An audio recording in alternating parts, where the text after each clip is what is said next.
Aí ontem veio o Lauro Jardim. A contagem regressiva para o tarifaço que ninguém sabe se vai sair do papel. E aí, será que vai sair do papel? Eita, a gente não sabe, hein? Tá todo mundo em negação. A Anitta diz, os liberais não leram o livro do Laranjão. A negação é sempre o primeiro estágio. E não é por falta de aviso. O secretário do Comércio dos Estados Unidos reafirma que tarifas começam em 1º de agosto. Isso porque ela está falando que novas medidas virão, além das tarifas, mas o pessoal ainda está na dúvida. Eles ainda estão na dúvida se vai ter a tarifa dia 1º. Vamos ver, né? Realmente, tudo pode acontecer, o mundo está muito previsível. Enquanto o Lauro Jardim está em dúvidas, o governo Lula tem certeza, diz o BBC, né? O governo Lula já trata tarifas como realidade e não espera recuo de Trump. Aí eu achei curioso, porque enquanto a classe empresarial fica pagando de louco, né? Não, vamos aqui esquecer a parte política, né? O interlocutor de Lula afirmou que, diferentemente do que aconteceu com outros países, as tarifas de Trump ao Brasil teriam motivação essencialmente política e não econômica. Ué? Então como é que você tira a componente política de uma coisa que é essencialmente política? Até quando a classe empresarial seguirá em negação? Nenhuma das cartas divulgadas por Trump anunciando tarifas, diz esse interlocutor de Lula, mencionou qualquer fator da política interna dos países para justificar as tarifas, só a do Brasil. E só no Brasil a classe empresarial não consegue enxergar a crise institucional que tomou conta do país. Tarifa de Trump ameaça a exportação de 77 mil toneladas de frutas brasileiras aos Estados Unidos. O que, no primeiro momento, né, vai gerar muita fruta aí no mercado, preço mais barato, né, o pessoal com uma fruta de qualidade.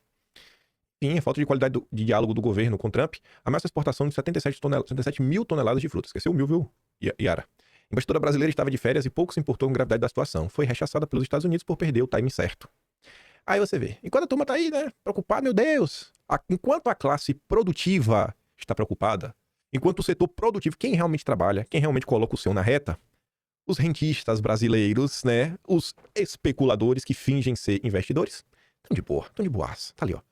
Em reuniões com o Banco Central, economista vê efeitos contidos de tarifa de Trump contra o Brasil. Para os economistas, os efeitos relacionados às tarifas parecem maiores do ponto de vista político do que propriamente da macroeconomia. O que é macroeconomia? O que é macroeconômica, a meta de inflação, campo flutuante, né, o superávit primário. Tá de boa, a taxa Selic. Tá de boa, irmão, muda nada. É porque o empresário vai se dar mal. Eu não tô nem aí. A minha Selic de 15% no meu bolso, gostosinha, tá aí, tá na mesa. Eu tô ganhando 15% no mole. No mole. Setor produtivo, esse aí que se vire. E o setor produtivo não consegue entender o que se passa no país. Não, vamos isolar a componente política. Não. Eu não sei, velho. Os caras são cegos. É um negócio assim, proposital. A Renato comenta mais uma vez. Assim, desde que começou a crise, todos os comentários de Renato são na mesma linha. As tarifas dos Estados Unidos nem começaram, mas já deixaram claro o recado.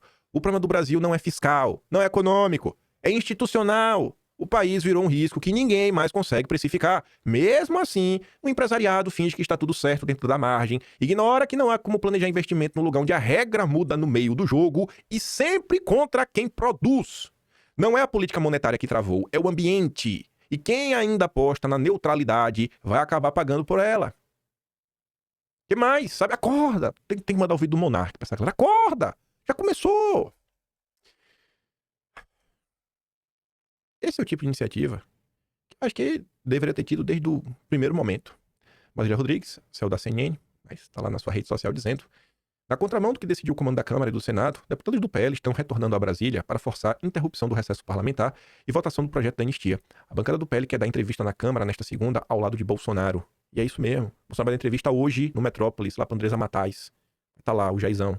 Vários políticos do PL estão chegando agora no aeroporto em Brasília. A expectativa é de que cerca de 50 deputados da bancada estejam aqui até esta segunda-feira à tarde. Integrantes da Polícia Legislativa dizem que não podem impedir a entrada dos parlamentares na Câmara, mas não há autorização para dar início à sessão. Mas não importa, gente, porque o embate político, ele tem camadas que vão além dessa política institucional, como o próprio embate de narrativas na imprensa. Então, você tem que gerar o fato político. Por essa movimentação dos deputados, gerou esse tweet, que eu já tô falando pra vocês. Quantas pessoas verão? Que já vai ter burburinho. Além do que eu tô falando com vocês, veja só, jornal O Tempo. Eu não sei de cabeça qual o número do vídeo, mas eu sei qual é o vídeo, eu sei dar o ponto. Certa vez, saiu uma notícia na Folha de São Paulo, falando do projeto da Júlia Zanata de impedir o fim do papel, né, do dinheiro em papel. E saiu na imprensa isso. Junto com o que ela estava fazendo aí contra o Drex, para impedir que o Drex seja utilizado como uma ferramenta de controle. Quando eu abordei aquela matéria em vídeo, ou foi no dia que a matéria saiu, ou foi no dia seguinte, ou no máximo um dia depois, eu comentei o vídeo falando o seguinte, ó.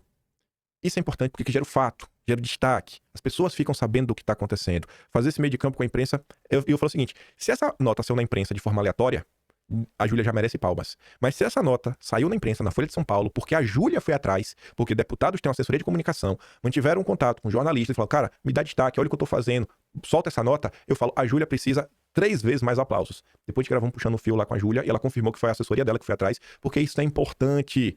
A gente fala tanto do embate de narrativa da imprensa, você tem que usar a imprensa, tem que colocar o que você tá fazendo para as pessoas ficarem sabendo, porque a imprensa fala com pessoas que não estão na bolha. E tá ali, ó.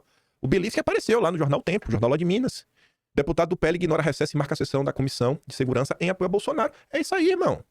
É isso que precisa ser feito. Porque vocês que estão aqui, a gente não pode marcar a comissão, a gente não é deputado. A gente não tem a caneta na mão. Fica fazendo tweet, levantando hashtag, a gente pode fazer.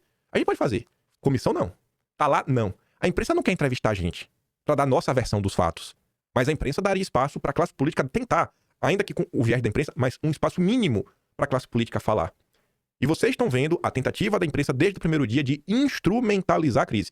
Vocês que assistem com mais frequência, a parte do tempo mostrando, ó, olha como estão usando o caso pra isolar o Eduardo, atacar o Jair, sabe? Tirar ganhos pra 2026. Aí agora o tempo tá passando e já vai ficando cansado, tem que ficar reinventando a roda.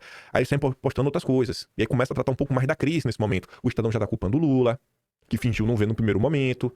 Então é importante, gente, disputar este espaço. A imprensa precisa de matérias. E hoje grande parte mesmo dos veículos, com exceção da Globo, porque tem dinheiro infinito, da Folha do Estadão. Não sei nem sei se eu posso colocar a Folha do Estadão, Globo com certeza. Mas tirando isso, todos os veículos hoje de imprensa existem. Eles têm essa necessidade de cliques. Eles têm essa necessidade de cliques para conseguir que seja ali na própria propaganda lá do Google que vai, como anunciantes. Tem competição interna. Tem competição interna. Eu tava aqui pensando se eu podia dar um exemplo e citar nominalmente um jornal que eu sei que tem, inclusive, briga entre colunistas. Tem competição interna. Tem competição interna de falar, Cal, a minha matéria é a mais lida de todas. Tem competição interna. Isso é critério de desempenho dentro da firma. Você tem que conseguir clique. Tem jornal desse que a gente traz direto em vídeo, que tem regras de que nenhum título pode ter mais de 70 caracteres, porque você já tá pensando, inclusive, no CEO do Google, na hora de você postar notícia no Google, ela ganha destaque no buscador. Como é que eu sei disso? Porque eu vou atrás. Assim como eu sei que o editorial do Estadão é feito por 9 pessoas. Só que você vai entendendo os pormenores. Não vou lá com o jornal, né? Ficar aqui, né? Pensando aqui, na minha cabeça eu não consigo calcular as variáveis e a resposta foi: passa só a informação, não conta o santo, não. Aí trazer